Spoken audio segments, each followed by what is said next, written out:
So firstly প্রোগ্রামিংয়ে আসবো, যে if else condition শেখাবো বলেছিলাম। তো ইফ এলস কন্ডিশনে সিনট্যাক্স এরকম হয়, মানে ইফ কন্ডিশন, এটা কন্ডিশন, আর এটা কন্ডিশনে যদি স্যাটিসফাই করে যায় তাহলে এই স্টেটমেন্টটা প্রিন্ট হবে, এলস এটা হলে এটা, না হলে এটা, এরকমভাবে জীবনে এটা হয়, মানে এটা যদি না হয় এটা হবে। তো এইভাবে ভেবে চিন্তা করা হয় যে আমরা নর্মাল যেরকম মানে প্যাকেজ লিখি সেরকম এটা কন্ডিশন দিয়েছি, কারণ কন্ডিশনাল প্রোগ্রাম করছি, তাই এটা যেরকম আছে এটা ইন্টিজার একটা ভ্যালু নিয়েছি 24, এমনি র্যান্ডম ভ্যালু, তোমরা র্যান্ডম ভ্যালু নিতে পারো। এ যদি mod 2 হয়, আমরা যে এখানে এই প্রোগ্রামটা বলছে যে নাম্বারটা আমরা মানে ইনিশিয়ালাইজ করব আর চেক করব যে ওটা ইভেন না অড। তো ইভেন চেক করার জন্য মডুলাস 2 করতে হয়। মডুলাস অপারেটরের কাজ হচ্ছে ওটার রিমাইন্ডার বার করা, যে কোনো নাম্বারের রিমাইন্ডার বার করা। মানে মড 2 দেওয়া মানে হচ্ছে যে 2 দিয়ে ভাগ করবে, এবার তারপরে যে রিমাইন্ডারটা বেঁচে থাকবে সেটা বের করার কাজ হচ্ছে মডের।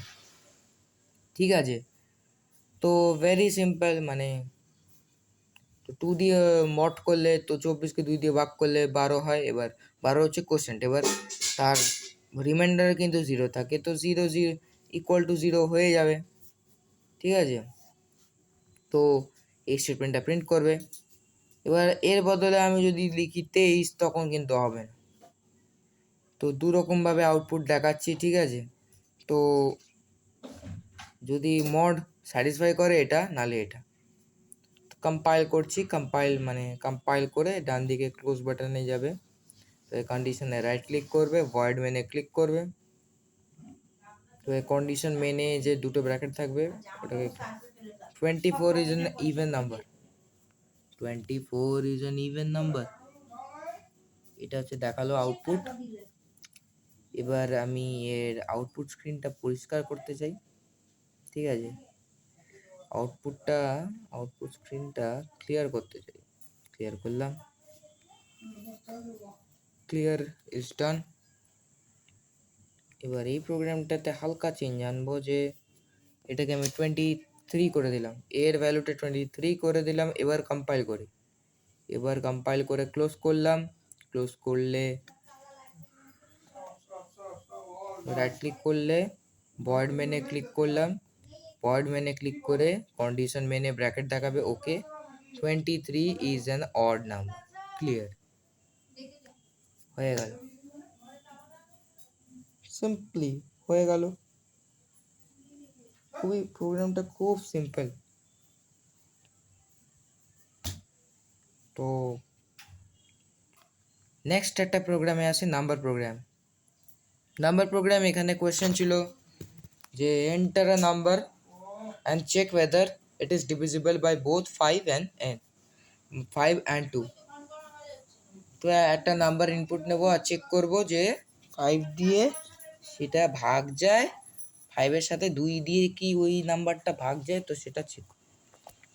কোনো জিনিসের মানে ডিভিজিবল কিনা সেটা চেক করার জন্য মড সেই নাম্বার, মানে যে নাম্বারটা দিয়ে ভাগ করবো ইকুয়াল টু 0 করতে হয়। তো আমি তাই করেছি, 5 আর 2 মানে ভাগ যায়, তাই জন্য আমি সেই অপারেশনগুলো করেছি। এটা হচ্ছে অ্যাম্পারসেন্ড, ঠিক আছে, অ্যাম্পারসেন্ড সিম্বল মানে অ্যান্ড অপারেটর কম্পিউটারের ভাষায়। এই দুটো স্টেটমেন্ট, মানে যদি এই দুটো স্টেটমেন্ট ট্রু হয় তাহলে এই স্টেটমেন্টটা কাজ করবে, এই স্টেটমেন্টটা প্রিন্ট করবে, নাহলে এটা করবে। সিম্পল। এখানটা কম্পাইল করলাম, ক্লোজ করলাম, রাইট ক্লিক করলাম, ভয়েড মেনে গেলাম,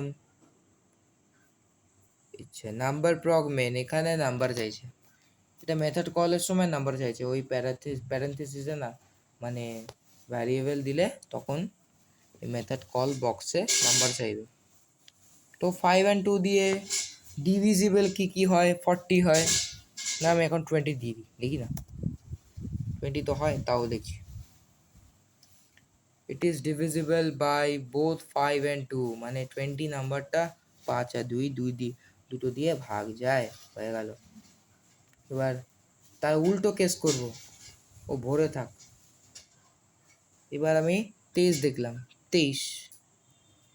এবার কি দিলাম, 23 দিলাম। তো 5 and 2 দিয়ে ভাগ যায় না, তাই 23 মানে নাম্বারটা দেখাচ্ছে। হয়ে গেল। তো ডিজিটে এবার আসি, ডিজিট প্রোগ্রামে। ডিজিট প্রোগ্রামটা এখানে একটু মাথা কাটানোর জায়গা আছে, যে আমরা একটা নাম্বার এন্টার নেব using scanner class. Scanner class enter নিতে হয়, এই যে স্ক্যানার ক্লাসটা হচ্ছে স্ক্যানার একটা ক্লাস, তার জন্য আমি জাভাটা ইউটিল নিয়েছি, মানে এটা হচ্ছে প্যাকেজ। ও মানে এর প্যাকেজের মধ্যে অনেকগুলো লাইব্রেরি, ক্লাস লাইব্রেরি থাকে। তো স্ক্যানার হচ্ছে একটা মানে লাইব্রেরি ক্লাস, তো তাই জন্যে দেওয়া হয়েছে, কারণ ওই ইউটিলের আন্ডারে স্ক্যানার ক্লাস পড়ে, তো আমি দিয়েছি।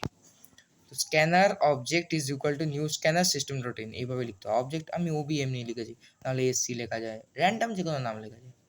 আমি নিয়েছি এন্টারের নাম্বার। আমাদের এই প্রোগ্রামটার উদ্দেশ্য হচ্ছে আমরা চেক করব যে আমি একটা নাম্বার নেব স্ক্যানার ক্লাসের মাধ্যমে। এবার চেক করব যে ইফ দ্য নাম্বার মানে ওই নাম্বারটার মধ্যে কটা জিরো আছে সেটা আমরা চেক করব। ঠিক আছে।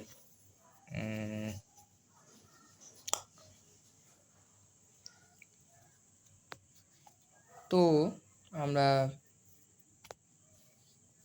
আমরা মানে দেখে নিচ্ছি। ফার্স্টলি আমরা এই ডিজিট এক্সট্রাকশনে যাব। এই এন্টার নাম্বার আমি স্টেটমেন্ট দিলাম, নাম্বারটা এইভাবে ইনপুট নিতে, ইন্ট নাম একটা ভেরিয়েবল ওবি, স্ক্যানার যে অবজেক্টটা বানিয়েছি ওবি, ওটা দিয়ে লিখতে হয় ডট নেক্সট ইন্ট, মানে ইন্টিজার ভ্যালু নেবো তাই লিখতে হয়, আর প্যারেন্থিস ব্র্যাকেট দিতে লাগে, round bracket. In C0 int copy is equal to নাম, ওইটা কপি ভেরিয়েবল নামের নাম্বার, আর সিটা হচ্ছে কাউন্টার ভেরিয়েবল, মানে ওইটার কটা নাম্বার আছে, কারণ সিঙ্গেল ডিজিটের মধ্যে একমাত্র জিরোই আছে, যে মানে একাই জিরো, সেটাকে আমি নেব না। তো সেভাবে আমি দেখছি যে দুটো মানে একটার বেশি জিরো হলে, মানে একটার বেশি ডিজিট হলে নাম্বারের মধ্যে, তাহলে ওইটাকে আমি কন্ডিশনে ঢুকাবো। তাই নিচে আমি সি ইজ গ্রেটার দেন 1 লিখেছি, ইজ ইকুয়াল ডি, মানে ডিজিট এক্সট্রাকশন করবো, যে জিরোটা আদৌ আছে কিনা দেখবো, আর জিরো কাউন্ট, আর থাকলে ওটাকে কাউন্ট করবো কটা জিরো আছে। তাই এটা আমি কন্ডিশন দিচ্ছি, while copy greater than zero is d copy modulus by 10, modulus 10 মানে ওইটা মানে ধরে নাও একটা নাম্বার নিয়েছি 50, তো 50কে আমি 50কে 10 দিয়ে মড করলে জিরো থাকে, তো ওর 50-র ওই লাস্টের জিরোটা বেরিয়ে আসবে। ঠিক আছে, জিরোটা বেরিয়ে আসবে। এবার ডিতে তো জিরো চলে এসছে, D is equal to zero হলে জিরো কাউন্টে 1 হবে। আর কপিতে গিয়ে দেখবে, কপিতে গিয়ে 50টা 10 দিয়ে ভাগ করলে 5 বেরোবে, সেই 5টা আবার while লুপের আবার উপরে যাবে, উপরে গিয়ে দেখবে কপি 5 ইজ গ্রেটার দেন 0, তো 5টা আসবে, 5 ইজ ইকুয়াল টু 0, একদম বেরিয়ে যাবে। তো বেরিয়ে যাবে না ঠিক, কারণ একটা জিরো ছিল, তো এবার ওর ভেতরে নাম্বার ডাজ নট কন্টেন জিরোসে এক্সিকিউট হয়ে বেরিয়ে যাবে। এবার সি যদি হয়, সি যদি মানে গ্রেটার দেন 1 হলে 1-এ হয়, এবার সেটা যদি জিরো কন্টেন না করে তখন এটা প্রিন্ট করবে। এবার does not contain zero except zero, নিচে যে স্টেটমেন্টটা লিখেছি ওইটা যদি কেউ মানে ইচ্ছাকৃত জিরো লিখে থাকে, বা কেউ বদমাইশি করে 0 0 0 দেওয়া থাকে, তখন তাও সেভাবে হবে। ঠিক আছে, এবার নিচে আমি এক্সিকিউট করেছি zero count is greater than 0, জিরোর থেকে বেশি যদি জিরো কাউন্টটা থাকে তাহলে নাম্বার কন্টেন্স এত জিরোস, নাহলে কন্টেন্ট নয়। কারণ একটা নাম্বার আছে যেমন 50, একটা জিরো নয়, একটা জিরো নয়ের ক্ষেত্রে তখন এটা হবে number does not contain zeros. আর বাকি আমার মনে হয় এটা, আর এই পার্টটা করতে হবে কারণ এটা সি গ্রেটার দেন 1-এ চলে আসছে, তো এলসের এই পার্টটা প্রিন্ট হবে। সি গ্রেটার দেন 1-এ যদি না আসে তখন এই জায়গাটা আসবে, number doesn't contain zeros except zero, এবার সব জায়গায় ব্র্যাকেট ক্লোজ করেছি, পাবলিকের ব্র্যাকেট, ওপেন ক্লোজ ঠিক মতো না না করলে শেষ। কম্পাইল করলাম, ক্লোজ করলাম, রাইট ক্লিক করলাম, যেটা প্রবলেম হচ্ছে, রাইট ক্লিক করলাম, ওয়ার্ড মেনে গেলাম, এন্টার আ নাম্বার। সাপোজ আমি দিলাম 507, নিচে নিচে ইনপুট নিতে হয়, 507, নাম্বার কন্টেন্টস 10, একটা জিরো কন্টেন্ট করে, বুঝে গেছে, ঠিক আছে। আবার আমি দিচ্ছি কারণ আমি ক্লিয়ার করিনি, আবার এক্সিকিউট করছি, এন্টার আ নাম্বার।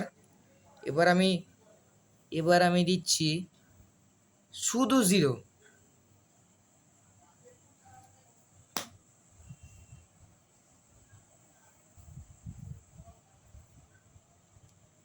এবার শুধু দিচ্ছি 0, নাম্বার ডাজন্ট কন্টেন 0 except 0। আচ্ছা, তো আমি ওইভাবে করেছি, বাট আমার স্টেটমেন্টটা ভুল ছিল, যে আমার একটা স্টেটমেন্টে ভুল ছিল যে নাম্বার ডাজন্ট কন্টেন 0। তো কেউ যদি 0 এন্টার করে দেয়, নাম্বার ডাজন্ট কন্টেন 0, তো নাম্বারের মধ্যে 0 নেই except 0। তো এর বদলে আমি যদি 1 করি তাও একই জিনিস দেখাবে। 0 করলে মানে except 0 মানে 0 ছাড়া কি 0 আছে, মানে সেইভাবে আমি করেছি। তুমি 1 দিলেও নেবে না, 1 দিলে ডাইরেক্ট বের করে বলবে নাম্বার ডাজন্ট কন্টেন 0 except 0। তো except 0 মানে সিঙ্গেল ডিজিট, তো সিঙ্গেল ডিজিটের ক্ষেত্রে আর কি বলবো। এবার একই প্রোগ্রাম দেখব যে দুটো 0 দিলে কেমন হয়। তো দুটো 0 দিলে এন্টার নাম্বার বলছে, তো দুটো 0 দিলে দেখি কি বলে। নাম লক একটু বন্ধ আছে, দুটো 0 দিলে দেখি কি বলে। Number does not contain 0 except 0, একই, দুটো হলেও কিন্তু ও 0ই আছে। বললাম না এইভাবে প্রোগ্রামটা ডিজাইন করা। এবার যদি দুটো ডিজিট হয়, মানে এটাও দুটো ডিজিট ছিল সিগ, বাট 0, 0 এটা তো কোনো ভ্যালু নয়, এটা শর্টেস্ট ভ্যালু, তাই জন্যে সেভাবে ইয়ে করেছে। অনেক ব্যাপার আছে, এটা প্র্যাকটিস করতে করতে আসবে, এটা ওর বেশি কঠিন দিয়ে দিয়েছি। নেক্সট দিন আমি একই প্রোগ্রাম দেবো, বাট কিছুটা কনসেপ্ট চেঞ্জ করা, অনেক ধরনের কনসেপ্ট শেখাবো, ঠিক আছে। Good night. তো উইন্ডোজ ক্লোজ করে দিলাম।